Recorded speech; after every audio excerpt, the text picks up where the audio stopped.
वृक्षवल्ली आम्हा सोयरी वनचरे, वृक्षवल्ली आम्हा सोयरे वनचरे. पक्षी सुस्वरे आळविती, पक्षी सुस्वरे आळविती. वृक्षवल्ली आम्हा सोयरी वनचरे, वृक्षवल्ली आम्हा सोयरे. नमस्कार मित्रांनो, आपण अनेक झाडं लावलेली आहेत. त्यापैकी हे खूप महत्त्वाचं झाड आहे, ते तुम्हाला दाखवतो आहे. हे आहे चायनाडोल. याचं नाव आहे चायनाडोल. आणि या चायनाडोल झाडाचं खूप महत्त्व आहे.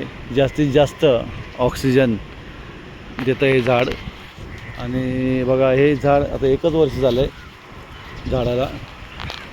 1 वर्षामध्ये माझ्यापेक्षाही उंच झालेलं आहे. ॲक्च्युली उंच अजून झालेलं होतं, पण ते इथून कापलेलं आहे, जेणेकरून खालून त्यांना त्याची मजबूती येईल आणि झाड असं फुलून दिसेल.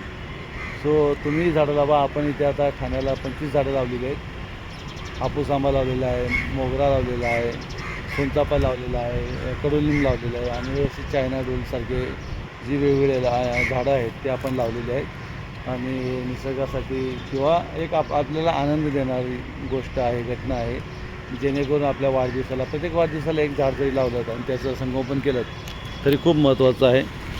सो हे चायनाडोल झाड आहे, खूप सुंदर असं झाड. आणि 1 वर्षांनी हे एवढं मोठं होईल की ते पाहताच मन समाधान होईल या झाडाला पाहता. सो तुम्ही ही झाडं लावा आणि निसर्ग संवर्धन राखा. अशीच खूप खूप सुंदर बागांची एक क्रम बनवायचा, जेणेकरून या बागेतून त्या बागेमध्ये, त्या बागेतून त्या बागेमध्ये जाता येईल आपल्याला. जसं माकडं कशी या झाडावरून त्या झाडावर, त्या झाडावरून त्या झाडावर आनंद घेतात, तसे आपल्यालाही या बागेतून त्या बागेमध्ये फिरून आनंद घेता येईल. आणि नवीन नवीन काही ना काही शिकायला मिळेल आणि आपल्याला सुगंधित फुले मिळतील, पक्ष्यांना राहण्यासाठी जागा मिळेल. हे बघा, कावळे आहेत. आता ते घरटंही बांधलेलं होतं, इथे दुसऱ्या झाडावरती आहे घरटं. कुठे गेलं